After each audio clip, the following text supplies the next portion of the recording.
صف لگانے کے وقت کس چیز کا خیال ہے؟ صف میں اللہ تعالیٰ صحابہ کی تعریف میں فرماتا ہے ان اللہ یحب الذین یقاتلون فی سبیلہ صفا کأنہم بنیان مرصوص، بے شک اللہ اس جماعت سے بہت محبت کرتا ہے کہ جب وہ اللہ کی راہ میں لڑنے کے لیے صفیں لگاتے ہیں تو ایسے مضبوط کھڑے ہوتے ہیں جیسے سیسا پلائی ہوئی دیوار۔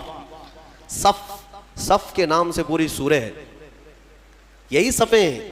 وہ صحابہ کی صفیں کیسی تھی جن کا ذکر قرآن میں آیا، ہاں میرے عزیزوں ان کو چیر کر کے کوئی جا نہیں سکتا تھا، اتنی مضبوط صفیں ہوتی تھیں۔ آپ اندازہ کرو حضرت عمر فاروق رضی اللہ تعالیٰ عنہ کی شہادت جو ہوئی ہے نا وہ مسجد نبوی میں ہوئی۔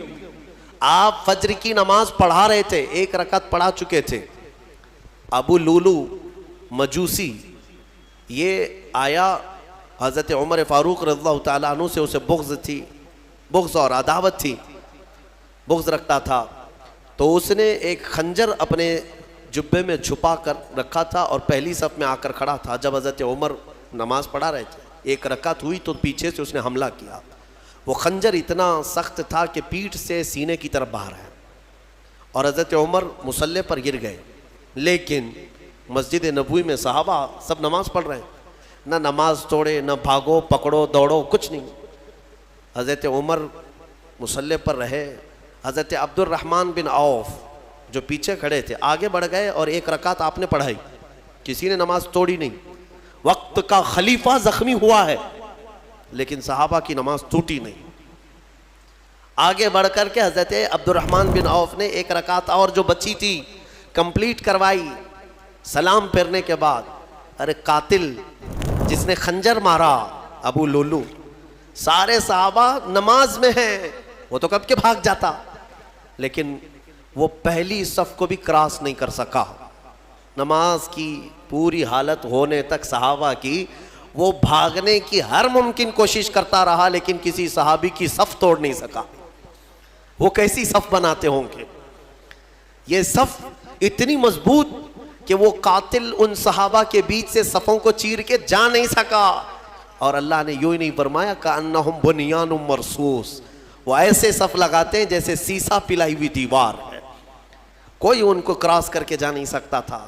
یہاں آج ہماری حالت ایسی ہیں صفوں میں، کوئی وہاں کھڑا ہے کوئی یہاں کھڑا ہے، کچھ لوگ تو یہ سوچتے ہوں گے اس کے کپڑے پہ دھول ہے، لگوں گا تو مجھے کپڑے پہ دھول نہ لگ جائے۔ میرے عزیزوں، اللہ تبارک و تعالیٰ نے یہاں مسجد میں جماعت کے لیے جو حکم فرمایا وہ اسی فرق کو مٹانے کے لیے کہ غریب اور امیر دونوں شانہ بشانہ کھڑے رہیں۔ صف میں اس بات کا ہمیشہ اہتمام کرو کہ تمہارا کندھا بازو والے کے کندھے سے لگ جائے، کندھا، یہاں تک کہ حضور پاک صلی اللہ تعالیٰ علیہ وسلم ہر نماز میں رکعت باندھنے سے پہلے حضور یہ اعلان کرتے تھے استقیموا واستووا واعتدلوا، لوگوں سیدھے ہو جاؤ، صف برابر کر لو، ٹھیک ٹھیک کھڑے ہو جاؤ، وسد الخلل، تھوڑی سی بھی اگر جگہ باقی ہے تو پوری کر لو، اس کے بعد اللہ اکبر کہتے تھے۔ یہ سنت ہے، سنت ہے نماز قائم کرنے سے پہلے، جماعت سے پہلے امام کا یہ اعلان کرنا کہ اپنی صفیں درست کر لو۔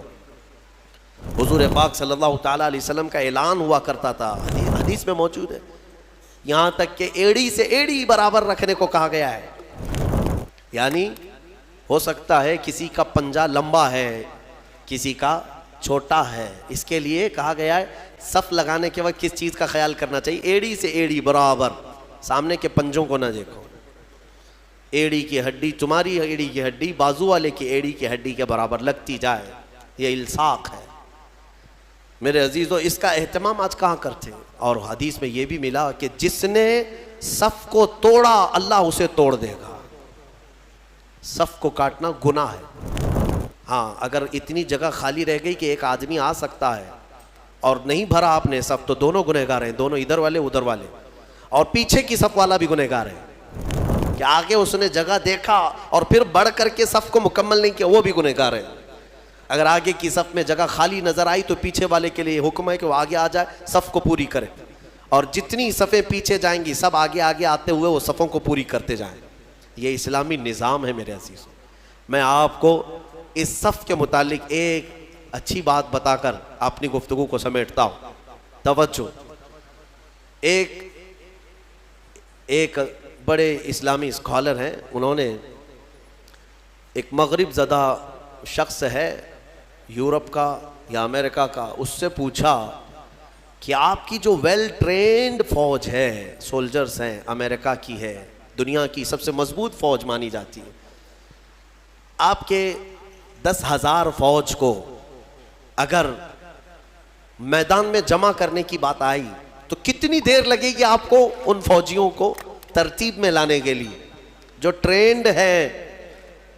تو اس نے کہا کہ ہم کو 10,000 فوج کو لانے کے لیے جو سب سے سپر فاسٹ کنٹری ہے اس کی بات کر رہا ہوں، انہوں نے کہا 4-5 گھنٹے لگ سکتے ہیں، 3 گھنٹے لگ سکتے ہیں، اتنی فوج 10,000 فوج کو ترتیب دینے کے لیے۔ اور پھر الگ الگ کنٹریز کی بات کیے کہ یہاں کی فوج اتنی جلدی کر لے گی، وہاں کی فوج اتنی جلدی کر لے گی، لیکن گھنٹہ بھر سے پہلے تو کوئی بھی ترتیب میں نہیں آئے گی۔ تو اس اسلامی اسکالر نے یہ کہا کہ تمہاری تربیت یافتہ فوج میدان میں صف لگانے پر آئے تو اتنے گھنٹے لگ جاتے ہیں، لیکن ہمارے ہاں بغیر تربیت یافتہ دیہاتوں کے رہنے والے بھی حرم شریف میں 1 لاکھ سے زیادہ کی تعداد میں ہیں۔ امام ادھر اللہ اکبر کہنے کے لیے کھڑا ہوتا ہے، 1 منٹ میں سب کی صفیں درست ہوتی ہیں۔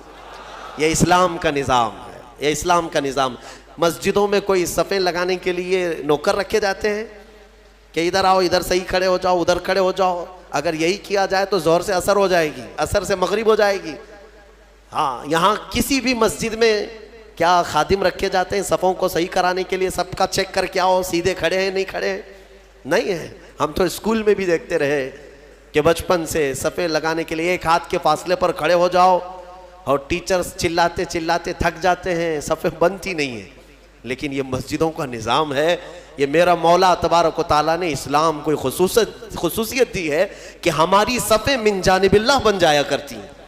یہ اللہ تعالیٰ کی طرف سے، اللہ تعالیٰ ہماری صفوں کو مضبوط عطا فرمائے، ہماری صفوں میں وحدت عطا فرمائے۔ اس صف کی ایک خصوصیت یہ ہے کہ میرے عزیزو، جب شانے سے شانہ مل گیا ہے تو اللہ سے دعا کرو کہ ہمارا دل سے دل بھی مل جائے۔ ہاں، جب شانے سے شانہ مل جاتا ہے اللہ سب کے دلوں میں بھی اتحاد عطا فرمائے۔